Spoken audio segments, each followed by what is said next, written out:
அனைவருக்கும் வணக்கம். நம்மளுடைய நிலை வாசல்ல ஒரே ஒரு தவறை நம்ம செய்யவே கூடாது. அது என்னன்னு பார்க்கலாம். பொதுவாகவே நிலைவாசல் அப்படிங்கிறது மகாலட்சுமி.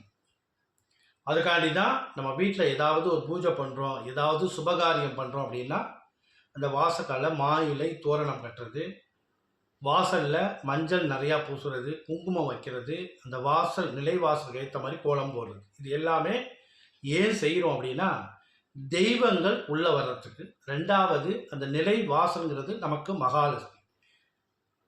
எந்த ஒரு துர்தேவதை வந்தாலும் அந்த நிலை வாசலில் நல்ல சுபிட்சமாக இருக்குது, நல்ல மங்களகரமாக இருக்குன்னா நம்மளுடைய துர்தேவதை வீட்டுக்குள்ளே வராது.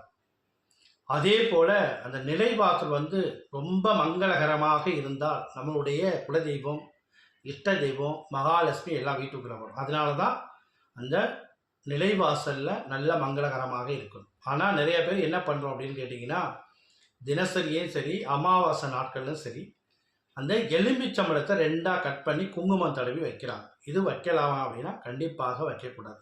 ஏன் அப்படின்னு கேட்டிங்கன்னா, எலுமிச்சம்பழம், பூசணிக்காய் இது எல்லாமே பலி கொடுக்கறது.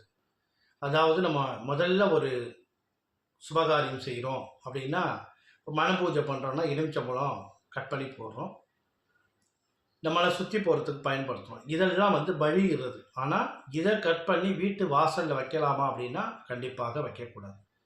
ஏன் அப்படின்னா அந்த மகாலட்சுமியானது அந்த நிலவாசலில் குடியிருக்கிறப்ப நம்ம இந்த எலுமிச்சம்பழத்தை பலி போடுறப்ப அது ஒரு நல்ல சகுனமாக நமக்கு இருக்காது. அதனால் என்ன பண்ணுறீங்கன்னா, நிலவாசலில் மஞ்சள் குங்குமம் வைங்க, தீபம் ஏற்றுங்க, நிறைய புஷ்பம் சாத்துங்க, மாவிலை தோரணம் எல்லாம் செய்யுங்க. ஆனால் இந்த எலுமிச்சம்பழத்தை மட்டும் கட் பண்ணி தயவு செஞ்சு நிலைவாசலில் வைக்க வேண்டாம். இது எப்போ வைக்கணும் அப்படின்னு கேட்டிங்கன்னா, நீங்கள் ஒரு புதுசாக வீடு கட்டி உள்ளே போகிறீங்க, இல்லை அந்த நிலை புதுசாக வீடு கட்டி வைக்கிறீங்கன்னா அதுக்கு நம்ம பலி கொடுக்கலாம்.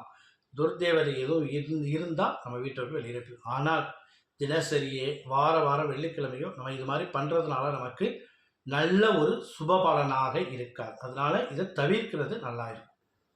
நன்றி, வணக்கம்.